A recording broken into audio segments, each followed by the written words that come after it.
What's up, guys? My name's Cody Long and welcome back. We all know that boating is a labor of love, so unfortunately I had to pull my boat home in order to show it some love. I have a few projects on this boat I want to knock out. First one that I'm going to do today and start off with is I got to replace my compass. When I got the boat, there's quite a few projects that need to be done on this boat, and one of them I saved was doing this compass. You can see this thing's cracked. There's no more oil in it. Just kind of a thing's done. So the compass I ended up finding on Facebook Marketplace is a little bit bigger, so we're going to need to drill this hole bigger, rewire it. So let's jump into it. It's probably going to take a little bit of time, but we're going to figure it out. Here's the compass I found on Marketplace. You can see that is significantly nicer. It's a little dusty right now, but let's go ahead and get the old compass out of the way. Now the hard part on this is going to be that we have to drill this hole bigger. So there's a couple different things I'm going to try and see if we can't make it work for us. So I was just down there cutting some wires.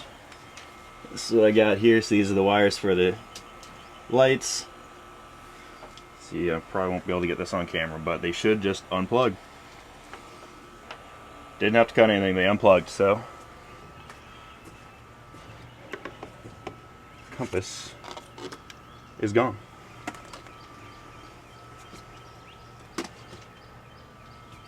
Here's the hard part of the day. Oh man, it's not even hard. They made it easy for me.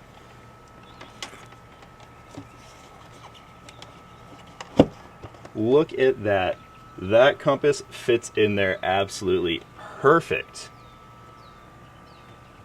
I love when that happens. That never happens on boats.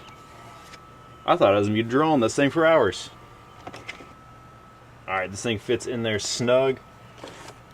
Now we are going to go ahead and get the wires done. So this has two lights. One light's going to be here to light up the actual compass, and then there's another light up in the hood. So what I'm going to do is I'll break this sheathing, I'll wire these together and get it wired up, and strip these.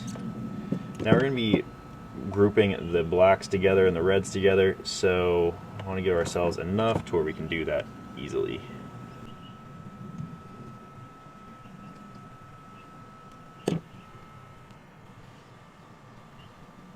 Take your reds.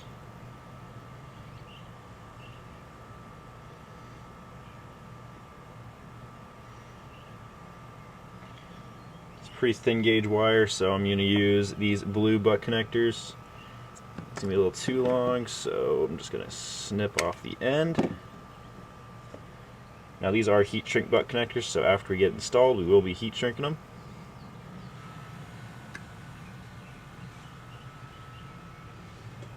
Now these guys aren't sharp at all, so that shouldn't puncture the heat shrink.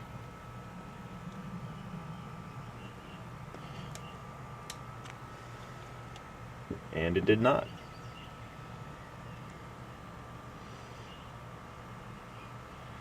The exact same thing right here.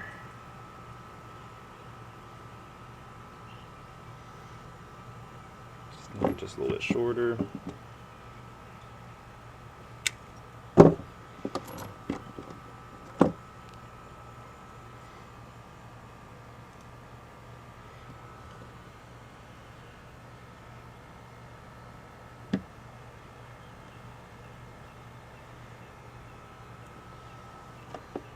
There you go.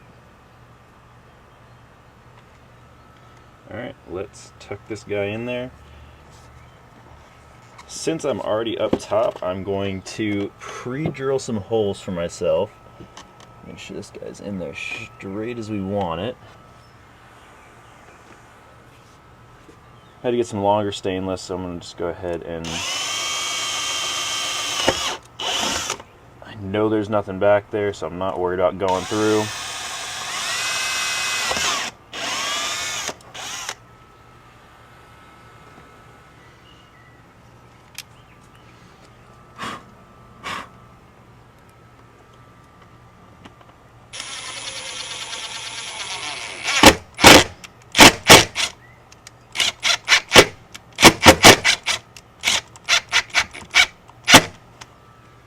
Now the reason I kept going in and out like that is because this stainless isn't exactly torsion strong, so you don't just want to sit there and drive it. It will break a screw.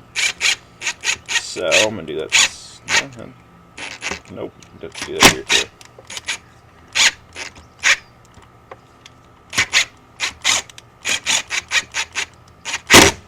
There it is. There's those two, and then I'm going to get these back too, which is probably going to be a little bit harder. Alright, so next, I got to get this hooked up to this. So I don't know how I'm going to video this. I probably won't. I'll come back and show you when it's done. Alright, so we got it connected. We'll heat shrink it, and then get it zip tied up to be nice and pretty. Well, it's very rare that a boat project goes easier than expected, so super happy with it. Always happy when a project goes good. Now it is time to detail the boat.